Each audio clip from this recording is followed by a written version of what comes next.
Hello students, good morning all of you. Today going to teach standard 8 science, your chapter 6 conservation of wildlife. Conservation of wildlife. This chapter is related to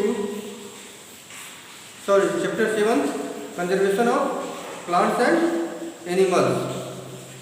Your topic is discussed today protected area. Protected area इसका मतलब क्या होगा?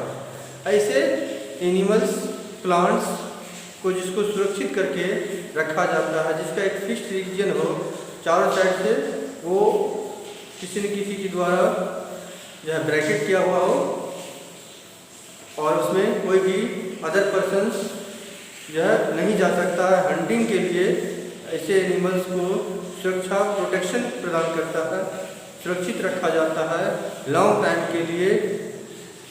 तो ऐसे regions को, ऐसे area को क्या बोलते हैं हम लोग? प्रोटेक्टेड एरिया बोलते हैं।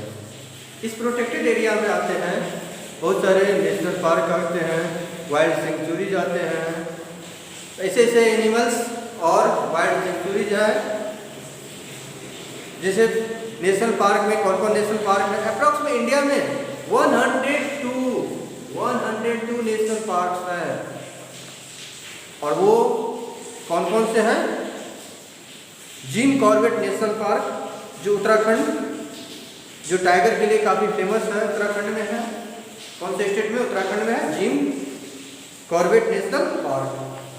नेक्स्ट है काजीरंगा नेशनल पार्क जो असम में है। काजीरंगा नेशनल पार्क जो हॉर्न राइनोसरस के लिए फेमस है। ये काजीरंगा नेशनल पार्क असम में सिचुएटेड है। उसके बाद गिर नेशनल पार्क गुजरात में है। गिर फॉर गुजरात, गिर नेशनल पार्क, जी फॉर गिर और जी फॉर गुजरात, ऐसे लर्न करना है। ये गिर नेशनल पार्क कहाँ है? गुजरात में सिचुएटेड है, जो कि लायंस के लिए फेमस है। उसके बाद नेक्स्ट है कन्हा नेशनल पार्क जो कि एमपी में है, मध्य प्रदेश में है। वो टाइगर के लिए फेमस है। उसके बाद है सरिस्का नेशनल पार्क जो कि राजस्थान में सिचुएटेड है, वो भी टाइगर के लिए फेमस है। नेक्स्ट है wild sanctuaries. What is wild centuries?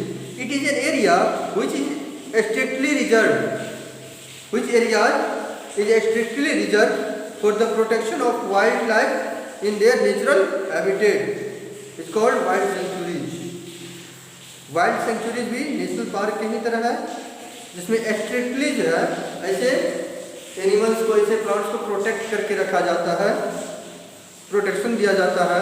जितने सारे वाइल्ड लाइफ एनिमल्स हैं, इसमें अप्रॉक्स में 500 वाइल्ड लाइफ सेंचुरीज हैं इंडिया में, जिसको प्रोटेक्शन दिया गया है 500।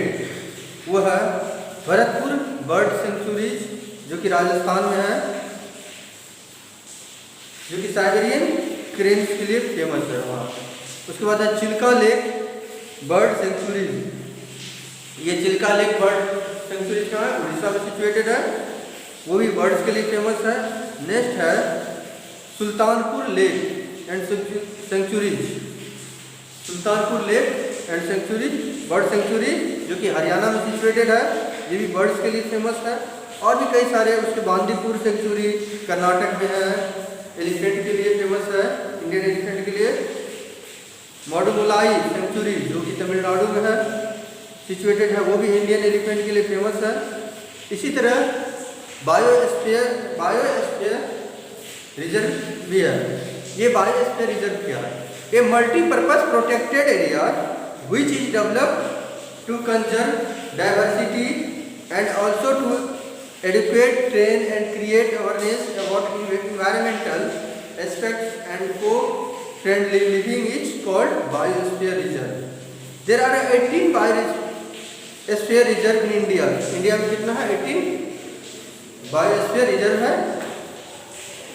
जैसे Nilgiri biosphere reserve, Nanda Devi biosphere reserve, Sundarban biosphere जो कोलकाता में है, gulf of Mannar biosphere reserve जो कि बंगाल की खाड़ी में है, मन्नार। ए बायोस्फीयर रिजर्व में also contain the protected area in, ये भी प्रोटेक्टेड एरिया है वाइल्ड लाइफ के लिए।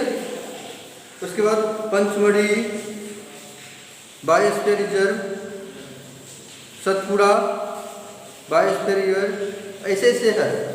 अब देखो बच्चों की रेड डाटा बुक क्या है। रेड डाटा बुक ऐसे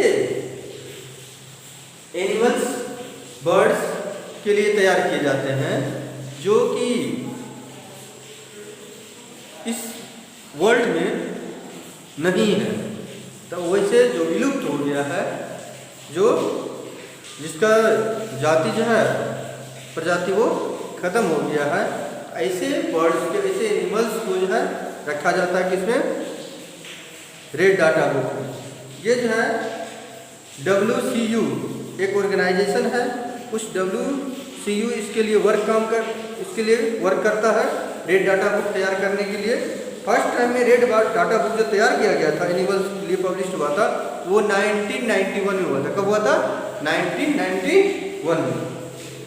उसके बाद नेक्स्ट वर्ड आता है आपका migration. What is migration? Seasonal movement of birds and other animals in large number from one place to another to overcome unfavourable conditions and returning back to original habitat when conditions become favorable is called migration। देखो migration एक ऐसे word है जो animals के लिए चाहे human के लिए भी ये वर्ड यूज होता है। तो माइग्रेशन होता है कि हम जिस प्लेस पे रह रहे हैं, जहाँ पे हमारा परमानेंट प्लेस है, उस प्लेस को छोड़ करके हम दूसरे जगह कहीं शिफ्ट हो जा रहे हैं, दूसरे जगह चले जा रहे हैं, जो है अपने इकोनॉमिक कंडीशंस को लेकर के, ताकि वो हमें बेनिफिट हो, हमें वैसा जो है इन्वायरमेंट मिलना चाहिए, जो है किसी न किसी पर्पस से हम जो है एक प्लेस से दूसरे प्लेस पे जाते हैं। तो ये जो प्रोसेस है उसको क्या कहा जाता है? माइग्रेशन कहा जाता है। इसी तरह वाइल्ड लाइफ में जितने सारे बर्ड्स और एनिमल्स होते हैं, वो भी अपने फेवरेबल कंडीशंस को फाइंड आउट करने के लिए वन प्लेस से दूसरे प्लेस पे चले जाते हैं। जैसे ऐसे बहुत सारे बर्ड्स हैं जो समर सीजन में एक प्लेस पे रहते हैं, फिर अदर प्लेस में जैसे ही वहाँ पे सीजन चेंज होता है, विंटर सीजन आ जाता है, दूसरे प्लेस पे वो चला जाता है जहाँ पे समर सीजन रहता है, जहाँ रेनी सीजन रहता है। तो ऐसे ऐसे वो प्लेस अपना सीजन के अकॉर्डिंग, क्लाइमेट के अकॉर्डिंग चेंज करते रहते हैं। तो इसी को हम लोग क्या बोलते हैं? माइग्रेशन बोलते हैं। इसके कई सारे रीजन्स होते हैं इस माइग्रेशंस के। वो है to escape the harsh and unfavourable climate conditions. कह रहा है जो उस एनिमल्स के लिए, उस बर्ड्स के लिए अनफेवरेबल कंडीशंस है, जो उसको हरासमेंट पहुंचाता है, तो अपने फेवरेबल कंडीशंस को फाउंड करने के लिए वन प्लेस से दूसरे प्लेस पे चला जाता है। दूसरा का रीजन्स है to get more favourable conditions of temperature, food और वाटर। उसके लिए एक फेवरेबल कंडीशंस होना चाहिए जहाँ पे फूड मिलता हो, वाटर हो, जो है उसके बाद फॉरेस्ट एरिया हो, टेम्परेचर उसके बॉडी के अकॉर्डिंग जो है हो, ताकि वो उसका बॉडी उस टेम्परेचर में एडजस्ट कर सके। ये इसके रीजन्स हैं। नेक्स्ट रीजन है to get a suitable place for reproduction.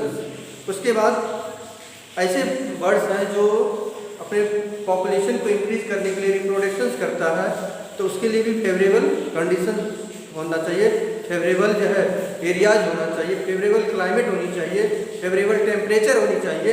तो उसके लिए वन प्लेस से अदर प्लेस पे चला जाता है। तो ये कई सारे रीजन्स हैं माइग्रेशन के। Migrating birds Arctic tern is favourite, जैसे sea bird, it is famous for its migration Arctic region north pole to the Antarctic region south pole and back again year. तरह के ऐसे बर्ड्स हैं जो कि Antarctic reason में कुछ time जो है अपना बिताते हैं, फिर उसके बाद अंटार्कटिक रीजन साउथ पोल पे चले जाते हैं, आर्कटिक रीजन से अंटार्कटिक में चले जाते हैं। जबकि ये अप्रॉक्स इसका 19,000 किलोमीटर का जर्नी होता है one place to another place पे, अनदर पोल पे जाने के लिए बच्चों। तो देखो कि माइग्रेशन जो है उसके लिए कितना, यानी कि अपने फेवरेबल कंडीशन के लिए प्राप्त करने के लिए वो कहाँ से कहाँ चल जाए। बच्चों एग्जाम्पल लेते हैं कानूनी लोग, हम लोग जो है ये देखते हैं कि अगर इस रूम का टेम्परेचर अप्रोक्सीमेट 75 डिग्री सेल्सियस हो जाए तो क्या इस टेम्परेचर में मेरा बॉडी एग्जिस्ट करेगा? नहीं करेगा। तो क्या करेगा फिर जो है इस प्लेस को छोड़ करके हम कहीं दूसरे जगह चले जाएं तो अपने फेवरेबल कंडीशंस, फेवरेबल क्लाइमेट तो हो, इसीलिए one place to another place transfer होता है। तो थैंक यू। इसका हम जो है क्वेश्चन आंसर नेक्स्ट क्लासेस में करवाएंगे।